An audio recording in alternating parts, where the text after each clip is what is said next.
dari perut ikan menuju ridha Allah. Di antara kisah para nabi, terdapat satu kisah yang menyimpan keajaiban dan pelajaran mendalam tentang kesabaran, keikhlasan, dan taubat. Ini adalah kisah seorang nabi yang ditelan oleh makhluk laut raksasa, namun justru di sanalah, di tengah kegelapan perut ikan, dia menemukan cahaya Tuhannya. Dialah Yunus bin Matta alaihi salam. Nabi Yunus diutus kepada sebuah kaum yang keras kepala. Mereka menyembah berhala dan menolak ajakan kebenaran. Tahun demi tahun berlalu, namun hati mereka tetap membatu. Hingga suatu hari, Nabi Yunus mengumumkan, dalam 3 hari ke depan, azab Allah akan menimpa kalian jika kalian tidak juga beriman. Dan Nabi Yunus pun pergi meninggalkan mereka. Ketika hari yang dijanjikan Nabi Yunus tiba, langit mulai mendung. Angin kencang pun berhembus. Menyaksikan itu, kaum tersebut gemetar ketakutan. Anak dipisahkan dari ibu, hewan dari induknya. Semua keluar ke tanah lapang. Mereka menangis, bersujud, dan memohon ampun kepada Allah.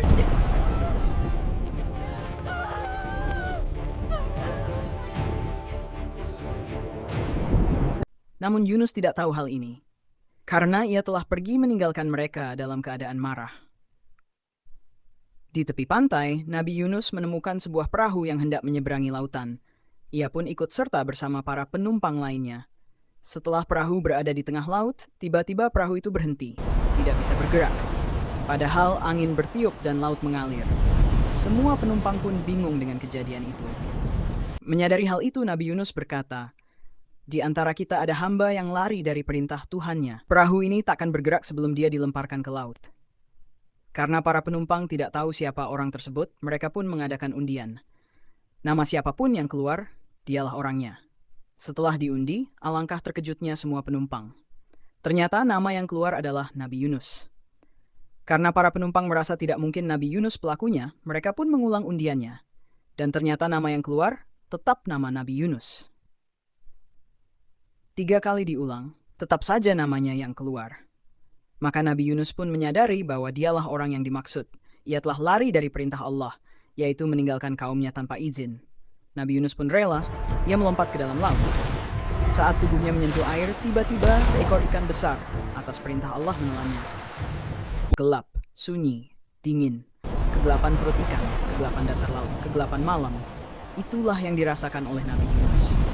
Sadar akan kesalahannya, ia pun bertasbih dan berdoa. La ilaha illa anta subhanaka inni kuntu minaz ja'alimiin. Tidak ada Tuhan selain Engkau, Maha Suci Engkau. Sungguh aku termasuk orang-orang yang zalim. Doa itu mengguncang langit. Lalu Allah memerintahkan ikan agar memuntahkannya di pantai. Nabi Yunus terdampar di tanah gersang. Tubuhnya lemah, kulitnya rusak karena asam lambung ikan. Namun Allah tidak membiarkannya sendiri. Allah menumbuhkan pohon labu di sisinya sebagai tempat berteduh dan sumber makanan. Ketika pohon itu mengering, Yunus menangis. Allah berfirman, engkau bersedih karena pohon itu, tapi tidak bersedih karena 100.000 jiwa yang hampir engkau celakakan.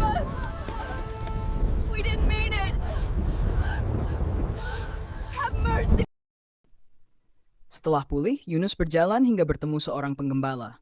Nabi Yunus bertanya, dari kaum mana kamu? Anak muda itu menjawab, dari kaum Yunus. Yunus berkata, aku adalah Yunus.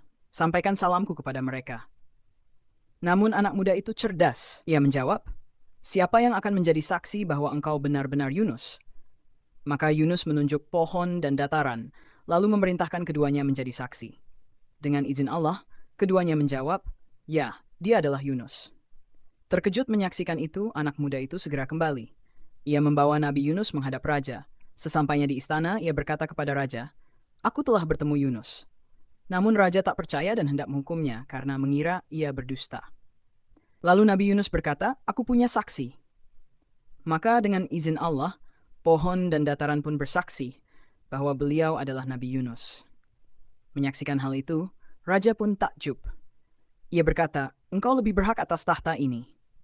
Nabi Yunus alaihissalam pun memimpin dengan adil selama 40 tahun. Yunus adalah nabi yang pernah terjatuh. Tapi setiap nabi terpelihara dari dosa besar.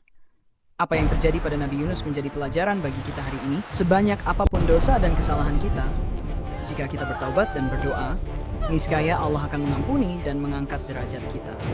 Bahwa doa yang ikhlas, walau dari tempat yang gelap dan hina, akan menembus langit.